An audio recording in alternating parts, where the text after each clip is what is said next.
Since its 1970s birth in the California hills, mountain biking and its technology has evolved into the sport we know and love today. Along the way, we've faced some game-changing moments that have transformed the face of the sport forever. So, in no particular order, here's our top 5. What goes up must come down, and back in the day, if you wanted your mountain bike to do both decently, then you'd have to stop at the top of a climb, dismount, then ram your seat post, along with all the mud it had collected, into the frame before attacking the descent. A long forgotten dream of the 1980s, dropper posts made a comeback in the mid-noughties, before finally gaining a mass market foothold following the 2010 launch of RockShox's significantly less unreliable Reverb. Ever-increasing numbers of more and more reliable options, and the rise of enduro, where the changing of saddle position can be critical to race times, mean that this time round, droppers are here to stay. We take indexed gears for granted these days. But, back before Shimano invented the SIS shifter, gear shifters, or thummies, were just a ratchet that pulled on the derailleur, meaning your chances of a quick shift sat somewhere between hit and miss and nowhere near.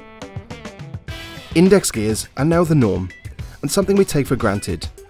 Thankfully, in the mountain bike world, technology just keeps getting better and better, which leads us on to our next choice: bigger wheels. It's a widely accepted fact that bigger mountain bike wheels are an Illuminati plot to destroy 26-inch bikes forever, and in doing so, remove the last barrier to enslavement of the human race. But that's no reason to overlook the potential benefits, and having the choice between 26, 650B and 29er frames just means it's easier than ever to get hold of the right bike for you. Big wheel flavoured forks, wheels and tyres are getting better and better. So, if you're already in the market for a new bike, we'd suggest you take a test ride. Our fourth choice is a real game changer: front and rear suspension.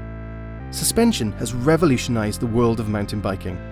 Primarily designed to increase traction, suspension also makes off-road riding a lot more comfortable, and opens up access to the kind of terrain that simply wasn't on the menu back in the days when rigid mountain bikes were king. Decades on, and the suspension arms race is showing no signs of letting up. Constant refinement in fork and shock technology, coupled with new and fanciful suspension linkage designs, are seeing the balance of work now swaying ever more towards the bike, allowing the rider to concentrate on braking later, pedaling harder, or just having more fun. And last, but by no means least, hydraulic disc brakes. Most mountain bikes these days are fitted with hydraulics, so if you're a younger rider, you might not be familiar with the terrifying joy of V-brakes or canties. On the bright side though, that means you're probably still alive and have the use of your own teeth. The power, and more importantly the control offered by hydraulic disc brakes, is dished out with precision thanks to motorbike-style fork and hub mounted calipers and discs. Not only are they more effective, more reliable, and look great, but it's just more fun riding your mountain bike when you know you're going to be able to stop before hitting that tree over there, rather than just after. Did we get it all wrong? We want to know why. So, tell us about it in the comment section below. If you agree with us, then we'd love to hear about that too. But if you don't have the time, just click subscribe and we'll say no more about it.